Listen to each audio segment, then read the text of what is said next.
Vamos a hablar ahora del ciclo del carbono. El ciclo del carbono, pues nosotros ya todos tenemos que entender como que el carbono pues es elemento clave y esencial de la química orgánica, ¿verdad? Entonces, de hecho, la definición de materia orgánica pues tiene que ver con los enlaces que se llevan a cabo entre el carbono y otros elementos para la formación de las conocidas ya biomoléculas.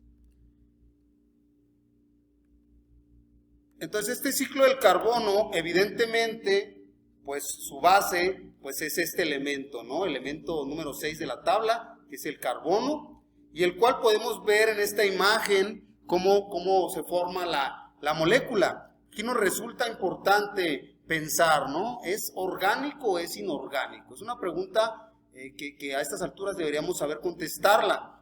Aun cuando el dióxido de carbono presenta carbono en sus elementos, no es una molécula orgánica, ¿sí? Es un elemento inorgánico. De hecho, es una de las excepciones de la definición de la química orgánica de los elementos orgánicos. Este dióxido de carbono se dice que fue forjado en el corazón de las estrellas envejecidas y es el cuarto elemento más abundante del universo. Y aquí en el planeta Tierra pues podemos decir que es la base de la vida, de todo aquello con lo que interaccionamos y que llamamos orgánico. Así también, este dióxido de carbono pues es un elemento importante en el cambio climático, es un elemento de gran importancia en el actual calentamiento global, por lo que es un gas que debemos evitar su emisión.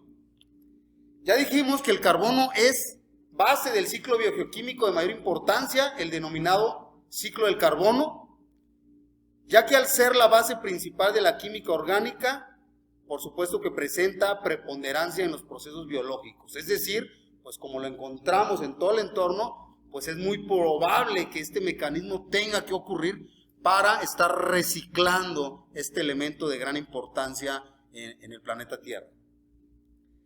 El carbono también está presente en casi todos los compuestos nutrientes y forma parte de los procesos respiratorios de muchos seres vivos, incluyendo a las especies animales, las cuales nosotros en nuestro proceso metabólico pues generamos dióxido de carbono. Aquí podemos ver un diagrama del ciclo del carbono, a la izquierda en suelo y a la derecha en los océanos. Sabemos que la mayor parte del carbono de la Tierra, se estima en 65,000 millones de toneladas métricas, se almacena en las rocas. El resto está en el océano, la atmósfera, las plantas, el suelo y los combustibles fósiles. Y aquí podemos ver, ¿sí? Aquí podemos ver aproximadamente cómo se distribuye cómo se distribuye este carbono. En esta imagen, pues nos dice cuáles son esos mecanismos. Como podemos ver en el lado izquierdo de la imagen, en el suelo, pues tenemos nosotros en las reservas fósiles, tenemos una gran cantidad de carbono ahí fijado en las reservas fósiles. Por eso, cuando nosotros utilizamos los combustibles fósiles, pues emitimos o liberamos esa cantidad de CO2. También el suelo tiene almacenado, por supuesto, CO2. Así también, pues, la parte de la respiración emite CO2, ¿sí? Por medio de la fotosíntesis, del lado izquierdo, pues también se capta CO2. Y también sabemos que las mismas plantas tienen una respiración vegetal, es decir, ellas también emiten CO2, y también ahí en el recuadro rojo, pues del lado izquierdo vemos la emisión de CO2 por el uso de combustibles en los procesos antropogénicos, es decir, en los procesos humanos. Y del lado derecho, hablando de lo que ocurre del ciclo de carbono en el agua, pues podemos ver que en los sedimentos tenemos una gran captación de CO2. ¿Sí? En el océano profundo también hay gran cantidad de dióxido de carbono.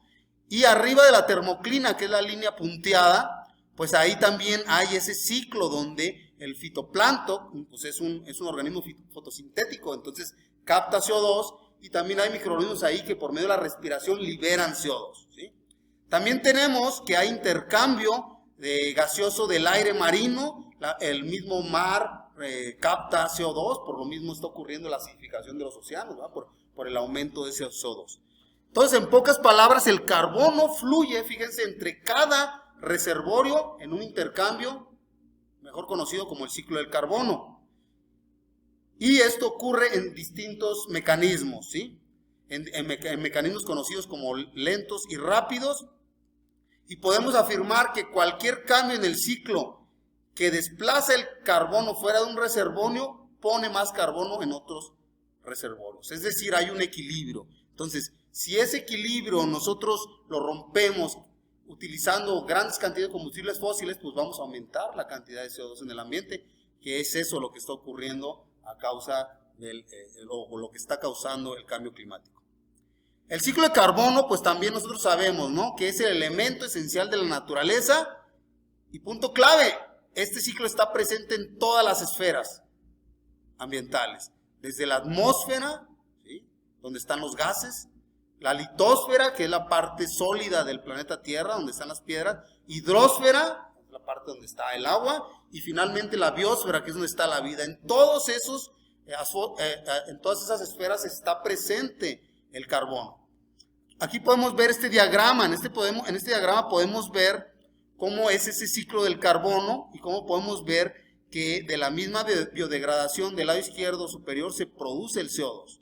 La fotosíntesis lo capta, ahí también el lado izquierdo superior, y luego tanto de la parte de la fotosíntesis como de la respiración, pues es cuando tenemos esa actividad del carbono orgánico y el xenobiótico. ¿Qué es el xenobiótico? Pues es todo compuesto que no forma parte de la composición de los organismos. Puede ser contaminantes o pueden ser algunos elementos que ejercen algún tipo de efecto sobre los seres vivos, ¿sí?